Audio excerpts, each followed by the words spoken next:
Festive greetings आपको। चलिए, सोमवार की सुबह है, नया हफ्ता है और इस हफ्ते की अहमियत, आज के सेशन की अहमियत तो आप सब समझ ही गए होंगे, वीकेंड के तमाम डेवलपमेंट्स के चलते। सबसे पहले रिएक्ट करना है ट्रम्प साहब के H1B वीजा फीस के उस अनाउंसमेंट पर। डिटेल में उस पर आगे कार्यक्रम में बातचीत होगी। नजर रहेगी कैसे इंडियन आईटी कंपनीज रिएक्ट करती हैं, कैसे हमारा भारतीय बाजार उन डेवलपमेंट्स पे वीकेंड के रिएक्ट करता है। बस वही एक दिक्कत है, अदरवाइज स्टेज सेट था। आज से शरदी नवरात्रि, 9 दिन की फेस्टिविटीज की शुरुआत होने जा रही थी। तोहफे के तौर पे भारत सरकार ने जीएसटी 2.0 का ऑलरेडी अनाउंसमेंट कर रखा था। आज से वो reduced tariffs, reduced tax implement होने जा रहा था। और आज से हमारे कॉमर्स और इंडस्ट्री मिनिस्टर पीयूष गोयल साहब इंडियन डेलीगेशन को लीड करके यूएस ले जा रहे थे, ट्रेड डिस्कशंस को आगे बढ़ाने के लिए। सब बढ़िया था। खैर, जो है सो है। गिफ्ट निफ्टी कह रहा है कि हम 100 पॉइंट, 1/3% दबाव के साथ, उससे थोड़े ज्यादा दबाव के साथ आज कामकाज की शुरुआत करेंगे। क्विकली लेकर आइए ग्लोब पर नजर कस्टिंग। खैर, ग्लोब से अब लेना देना नहीं है, हमारा अपना सरदर्द है, अपने को अपना ही झेलना है। क्योंकि प्रोड्यूसर साहब हेडलाइन में सही लिख रहे थे, दुनिया ठीक है, दुनिया ठीक है, हमारा अंडर परफॉर्मेंस जो दिख रहा है वो सिर्फ वीकेंड के सारे डेवलपमेंट्स का भारतीय बाजारों पे असर। हम 1/3% दबाव के साथ खुलने की तैयारी कर रहे हैं। जो एशियन मार्केट इस समय खुले हैं, मिला जुला सा रुझान आपको नजर आएगा, ये देखिए। और फ्लिप करिएगा तो यूएस के मार्केट्स का वीकेंड डेवलपमेंट फ्लैट, एकदम फ्लैट। 3:30 बजे फ्राइडे को यूएस के फ्यूचर्स थे, उसके सामने तो काफी अच्छा 1/3 से 3/4% तीनों बेंचमार्क उछाल के साथ कामकाज कर रहे हैं। और आज सुबह यूएस के फ्यूचर्स फ्लैट से हैं, स्लाइटली इन रेड है। तो हैंडओवर यूएस का बेहतर है। एशिया मिला जुला कामकाज कर रहा है, हम थोड़े से दबाव में खुलने की तैयारी कर रहे हैं। सबसे पहले हॉर्माज से समझ लें क्या क्या हुआ और हमारे लिए क्या क्या जानना जरूरी। हरमाज, गुड मॉर्निंग भाई साहब। गुड मॉर्निंग आशीष। बहुत सारे डेवलपमेंट्स थे सैटरडे से इस वीज़ा के मामले को लेकर, क्योंकि पहले जिस तरह के अनाउंसमेंट्स ट्रंप एडमिनिस्ट्रेशन की तरफ से आए थे उससे काफ़ी सारी अनसर्टेनिटी, काफ़ी सारी जो लैक ऑफ क्लैरिटी जिसे आप कहते हैं, उस तरह के डेवलपमेंट्स देखने मिले थे। पहले तो ये कहा गया कि भाई कुछ लोगों, नॉन इमिग्रेंट वर्कर्स की एंट्री पर जो है वो रोक लगाई गई है। फिर उनसे ये कहा गया कि जो अभी विदेश के दौरे पर है यूएस में, जो फिलहाल नहीं है H1B वीज़ा होल्डर्स, वो 21 सितंबर की मध्य रात्रि से पहले यूएस लौट आए, वरना उन्हें भी ये $1 लाख की फ़ीस जो है वो चुकानी होगी। इन काफ़ी सारी अनिश्चितताओं के बीच आखिरकार कल रात को व्हाइट हाउस ने एक क्लैरिफिकेशन जारी किया, एक FAQ जारी किया, जिसमें उन्होंने ये कहा कि ये जो $1 लाख की फ़ीस है वो सिर्फ उन आवेदनों के लिए है जो 21 सितंबर की रात को 12:01 से लागू होंगे। जो उसके बाद दिए जाएंगे उनके लिए ये फ़ीस है। जिनके पास पहले से H1B का वीज़ा है और जिन्होंने पहले से 21 सितंबर के पहले से वीज़ा के लिए आवेदन दिया है, उन्हें ये फीस नहीं चुकानी होगी। ये व्हाइट हाउस का क्लैरिफिकेशन था। तीसरा क्लैरिफिकेशन ये था कि ये जो $1 लाख की जो फीस है ये सिर्फ वन टाइम फीस है, ना सिर्फ के हर साल हर एम्प्लॉय को पर एम्प्लॉय पर ईयर वाला जो पहला स्टेटमेंट आया था उस तरह की बात नहीं है, सिर्फ वन टाइम फीस है। और ये उनके लिए भी लागू नहीं है जिन्हें अपना वीज़ा रिन्यू कराना है, यानी कि जिन्हें अपना वीज़ा रिन्यू कराना है उन्हें भी ये फीस नहीं चुकानी होगी। और साथ ही साथ ये जो नए कानून बनाए गए हैं उन्हें ये उन पर भी लागू नहीं है जो इस वक्त, या कोई इस तरह का प्रतिबंध नहीं लगा रहा है कानून कि आप यूएस से बाहर नहीं जा सकते। और आखिरकार और सारे रिफॉर्म्स कंसिडरेशन में है H1B को लेकर के, वो आने वाले महीनों में अनाउंस किए जाएंगे। ये और ऐसी कदम और अनाउंस होंगे आने वाले महीनों में। ये व्हाइट हाउस के स्टेटमेंट का आखिरी जो सेंटेंस था वो था। अब भारत पर इसका असर इसलिए है ज़्यादा क्योंकि 70% जो H1B वीज़ा है वो भारतीयों के नाम है। और सारे जो, लेकिन ज़्यादातर जो मध्य साइज की IT कंपनीज है, परसिस्टेंट हो, कोफोर्ज हो, एम्फोसिस हो, उन्होंने तो ये कह दिया है कि हम पर कोई ज़्यादा बिजनेस इंपैक्ट नहीं है क्योंकि हमने हमारे H1B के आवेदन पहले ही कम कर रखे थे। लेकिन लार्ज कैप IT पर ज़्यादा इसका असर शायद देखने मिल सकता है। अब ये टाको मोमेंट इसलिए हो सकता है क्योंकि जब डोनाल्ड ट्रंप इसकी घोषणा कर रहे थे तो हावर्ड लटनिक कैमरा पर बाकायदा ये कह रहे हैं कि ये $100,000 की जो फीस है वो हर साल चुकानी होगी। अब या तो टाको मोमेंट मतलब या तो किसी ने उनसे जाकर कह दिया होगा कि भाई अगर ऐसा करेंगे तो हमारी ही इंडस्ट्री को ज़्यादा नुकसान होगा, तो फिर उन्होंने अकल आई है, इसमें कोई शक नहीं है। फिर उन्होंने ये क्लैरिफिकेशन जारी किया है। तो ये एक बात थी। तो ये H1B को लेकर के ये सारा पूरा मामला वीकेंड पर हुआ। बाजार जैसे आप कह रहे थे अच्छे थे, सभी ने बढ़त के साथ वीकली गेन्स सारे बेंचमार्क्स के आए। कल फ्राइडे को ट्रिपल विचिंग थी, लेकिन उसके बावजूद बाजार ऊपर बंद हुए। आने वाली तिमाही में जो है अच्छा क्वार्टर एंटिसिपेट किया जा रहा है, क्योंकि जो कंपनीज ने अच्छी गाइडेंस दी है वो एक साल के सबसे ऊंचे स्तरों पर है, और जिन्होंने खराब गाइडेंस दी है वो भी एक साल के सबसे निचले स्तरों पर है। और डोनाल्ड ट्रंप और शी जिनपिंग के बीच भी फोन कॉल हुआ, जिन्होंने उस पर कहा वो भी अच्छी बातचीत हुई हम दोनों के बीच में। टिकटॉक को लेकर के भी बातचीत हुई कि भाई ऑरेकल और काफ़ी सारे मोर्डॉक फैमिली के कुछ लोग जो है वो इसमें हिस्सा खरीद सकते हैं, और आखिरी जो डील है वो आने वाले कुछ दिनों में अनाउंस की जाएगी। इस हफ्ते काफ़ी सारे लगभग 13 फेड के अफसर जो है बयान देने वाले हैं। जेरोम पावेल का कल बयान आने वाला है पॉलिसी के बाद पहली बार। तो फिलहाल के लिए हैंडओवर, यूएस का भी फ्यूचर्स थोड़े से नेगेटिव है, क्योंकि इस पर टेक का भी थोड़ा सा इंपैक्ट वहां पर भी देखने को मिल सकता है। तो आने वाले डेवलपमेंट्स क्या होते हैं इस वीज़ा को लेकर के, और फेड के अफसर इस पूरे हफ्ते क्या कहते हैं। पीसीई का इन्फ्लेशन इस हफ्ते आना है, वो सबसे बड़ा ट्रिगर इस हफ्ते का यूएस के बाजारों के लिए होगा। ये क्या प्रेसिडेंशियल एक्शन प्रोक्लेमेशंस जब पहले आया था तो सारी यूएस की दिग्गज कंपनीज, माइक्रोसॉफ्ट वगैरह ने सब ने अपने एम्प्लॉयज़ को कहा जो जो यूएस के बाहर हैं मध्यरात्रि से पहले वापस आ जाए। और मैं कई सारे आर्टिकल्स और कई सारे वो रेडिट वगैरह के अपडेट्स पढ़ रहा था, कितने पैनिक में लोग कितना पैसा दे के वापस यूएस भागे। कोई अपनी छुट्टी बनाने आया था इंडिया, पेरेंट्स के साथ टाइम बिताने, कोई शादी करने आया था, सबको लौटना पड़ा। क्लैरिफिकेशन आते आते बहुत देर हो गई। जब प्रेस सेक्रेटरी साहिबा ने क्लैरिफिकेशंस दिए, तब तक तो बेचारे जिनको जाना था वो जा चुके थे, खर्चा कर चुके थे, अपनी सारी प्लांट विजिट जो थी, सारा जो तैयारी थी सब रद्द करके वापस गए थे। तो क्लैरिफिकेशन बहुत देर से आया। खैर बहुत ज़्यादा घबराने की ज़रूरत नहीं है, क्लैरिफिकेशन बहुत सटीक है। पहले पैनिक था, पहले तो बिजनेस कंटिन्यूटी पर सवाल उठ रहे थे। अब तो क्लैरिफिकेशन है कि कुछ ऐसा नहीं है, बहुत ज़्यादा दिक्कत आएगी नहीं। हाँ ये ज़रूर है, जब आप फॉर्म भरते हो H1B वीज़ा के लिए अप्लाई करते हो तो $250 से $250 देने पड़ते हैं। कन्फर्मेशन के बाद आपको कुछ $1000 देने पड़ते हैं और फीस के तौर पे, डिपेंडिंग किस तरह का वीज़ा है आपका, कितने टाइम पीरियड का, जल्दी चाहिए नहीं चाहिए वगैरह वगैरह, क्या है साइज आईटी कंपनी का, सब पे डिपेंड करता है। तो कुछ $1000 तक चले जाती है वीज़ा की फीस। वो बढ़ के $1 लाख यानी कि 88 लाख रुपए हो गई है अपने आप में इंपॉर्टेंट, बढ़ तो गई है, पर डिपेंडेंस जैसे हरमाज कह रहे थे बिल्कुल रिड्यूस्ड है। और ये आज की कहानी नहीं है।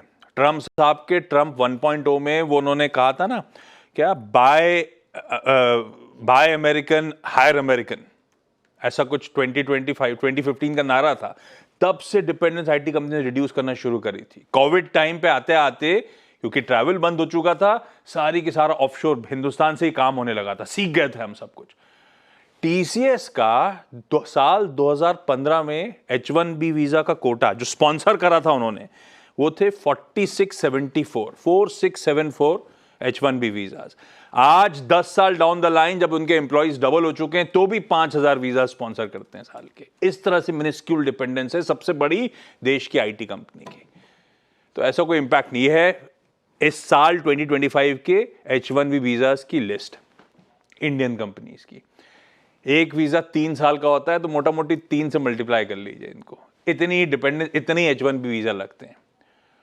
और ये इंपैक्ट ज्यादा जैसे हरमास करते यूएस कंपनीज पे है। ये H1B वीजा कहने के लिए सही है कि 65,000 में 71% इंडिया का कोटा है स्टेम वर्कर्स का, पर उसमें सिर्फ आईटी कंपनीज नहीं है, हमारी इंडियन आईटी कंपनीज। लाइए जरा बाकी दूसरी प्लेट लेकर आइएगा। सबसे मैक्स हमारा टीसीएस के 5500 H1B वीजाज हैं, अमेजॉन उसके सामने 10,000, माइक्रोसॉफ्ट, मेटा, एप्पल सब हमसे कहीं ज्यादा वीजाज होते हैं H1B। ये भी तो मंगाते हैं स्किल्ड वर्कर्स इंडिया से।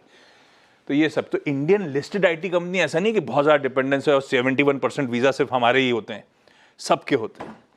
और अब तो खैर ज्यादा सरदर्द है नहीं, कंपनी से क्लैरिफिकेशन आते ही चले जा रहे हैं सुबह से। एडीआर फ्राइडे का रिएक्शन था, एडीआर के बाद क्लैरिफिकेशन आ चुके हैं, तो पता नहीं किस तरह का रिएक्शन, सबड्यूट सा तो रहेगा लेकिन बहुत ज्यादा पैनिक करने की जरूरत नहीं है।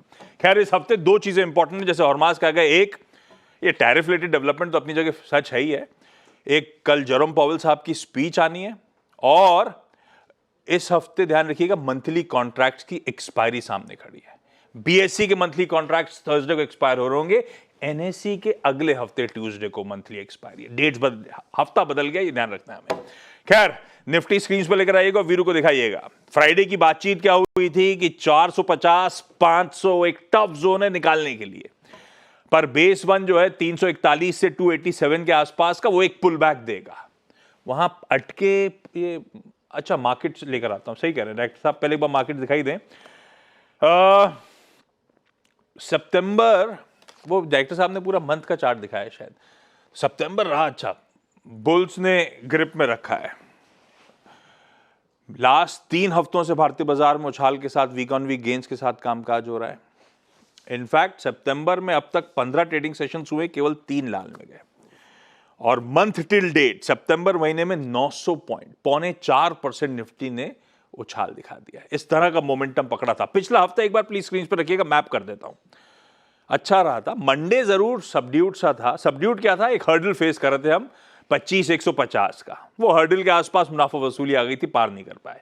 पर ट्यूसडे को जब एक्सपायरी का दिन था, उस हर्डल को तोड़ा, उसके पार निकले, और उसके बाद सब्सिक्वेंट सेशंस में बाइंग रिज्यूम रही, खरीदारी देखने को मिली और ले गई हमको 450 तक के जोन्स पे।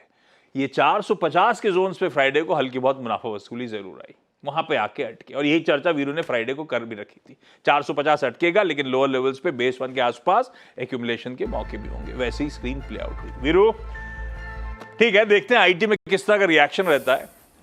लॉजिकली ज्यादा पैनिक वैनिक करने की जरूरत है नहीं, लेकिन सेंटिमेंट फिलहाल के लिए हावी रहेंगे। लेकिन मूड कैसा, सेटअप कैसा और रणनीति क्या होगी? बिल्कुल। Good morning. देखिए आशीष, बहुत सारे टेक्स थे, मैं भी पढ़ रहा था, आपको भी सुना। बट हमें क्या हैंडल करना है, हमें आज के प्रेशर को हैंडल करना है, स्पेशली इस बात को देखते हुए कि पिछले कुछ दिनों से हम बहुत स्ट्रॉन्ग मोमेंटम में थे। हालांकि शुक्रवार को कोलैप्स हुए।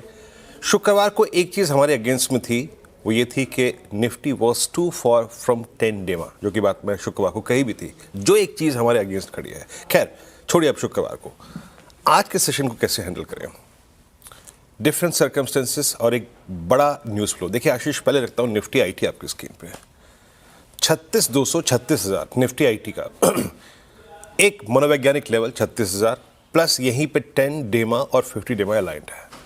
अगर निफ्टी आईटी 36,200 को होल्ड कर ले तो बहुत कोई कोलैप्स नहीं आएगा, याद रखिएगा। अदरवाइज कोलैप्स आएगा, डेफिनेटली आएगा। 36,200 36,000। अब आता हूँ स्टैट्स पे। एफआईएस के स्टैट्स को अगर आप देखें तो कैश में दोनों की बाइंग थी, इंडेक्स डीआईएस की भी एफआईएस की, दैट्स गुड। लेकिन इंडेक्स उन्होंने हायर लेवल पर शॉर्ट नहीं किया। बट एक बात जो कि विजिबल थी कि जिस प्रकार की कॉल्स अलाइन थी 25,500 पे 400 पे, वो अपने प्रॉफिट्स को वहां बुक करेंगे और उन्होंने किया भी। 604 करोड़ रुपए की सेलिंग, 2300 कॉन्ट्रैक्ट लॉन्ग काट लिए, 783 कॉन्ट्रैक्ट शॉर्ट किए। स्टॉक फ्यूचर्स में अगर आप देखें 650 करोड़ की सेलिंग थी। मैं कैसे अप्रोच करूंगा इस सेशन को, लेके आइए आप निफ्टी का पिरामिड्स, निफ्टी के ऑप्शन राइटर्स के जोन। देखिए Ashish, without this news as well, इस नेगेटिव डेवलपमेंट के बावजूद 25,400 25,500 एक टफ जोन था, कॉल राइटर्स का जोन, और वो और टफ हो गया शुक्रवार के स्टैट्स के बीच में, जहां पे करीब करीब अब 3 करोड़ कॉल खड़ी हैं। और नीचे इसके कंपैरिजन में अगर कहीं पुट खड़ी थी तो 25,300, जिसके हम नीचे खुलेंगे।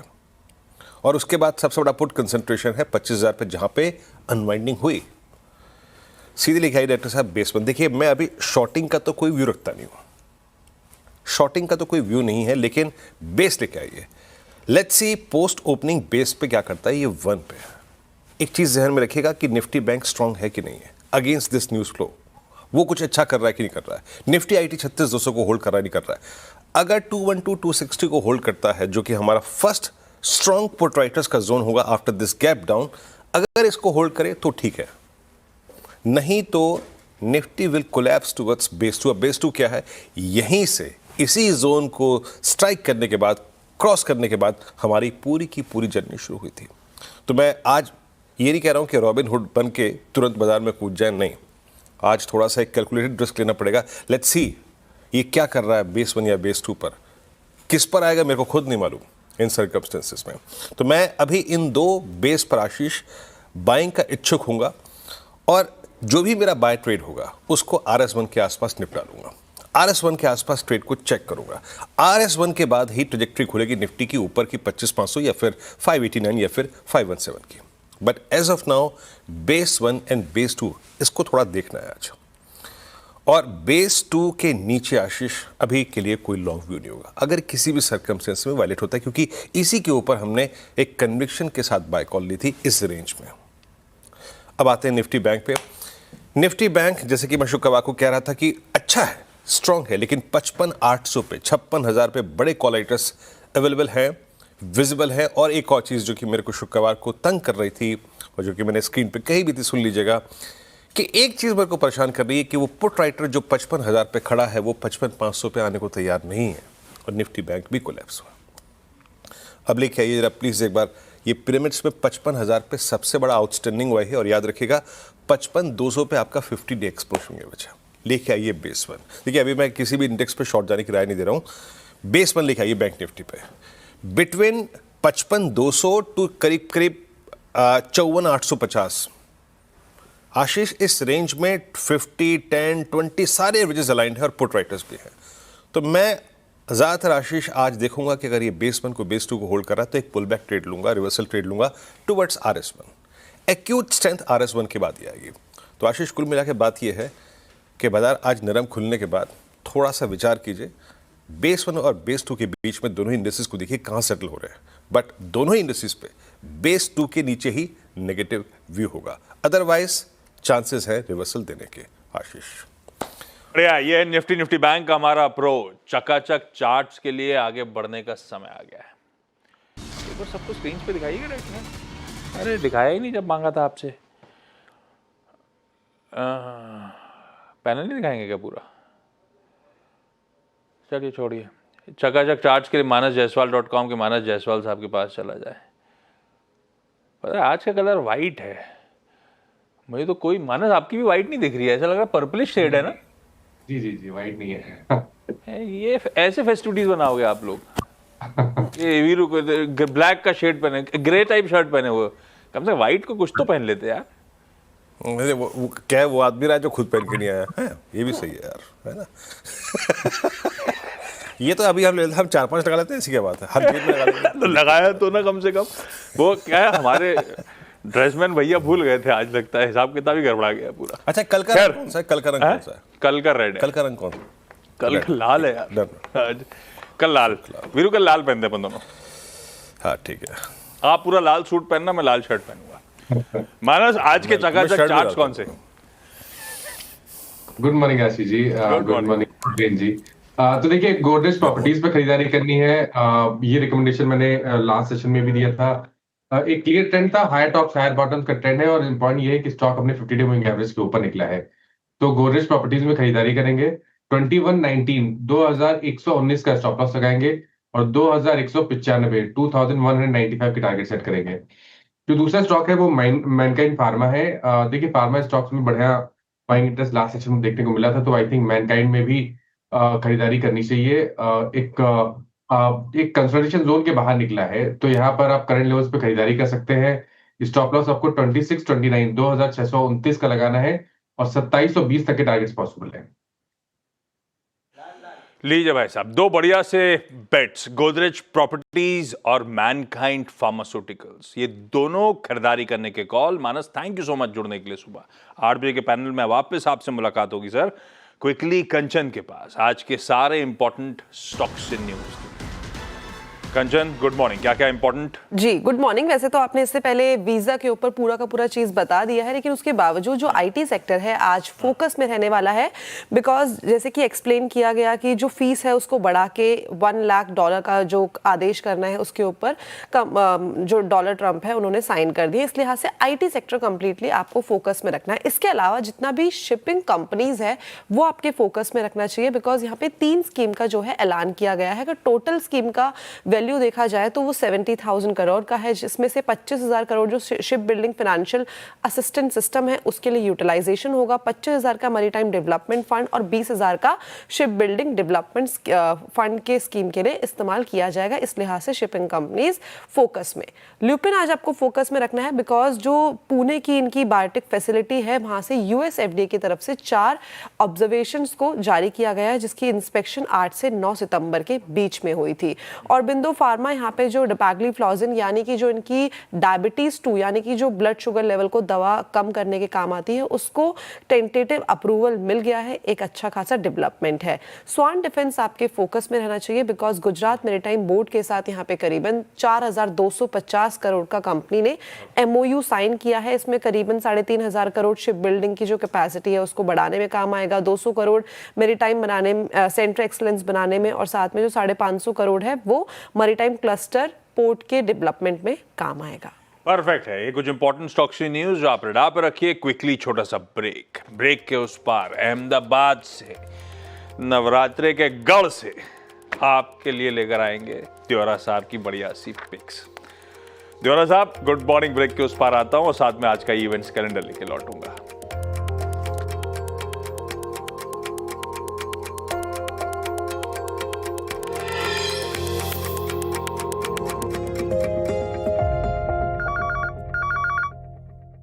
ओके, ब्रेक के बाद आप सबका स्वागत है।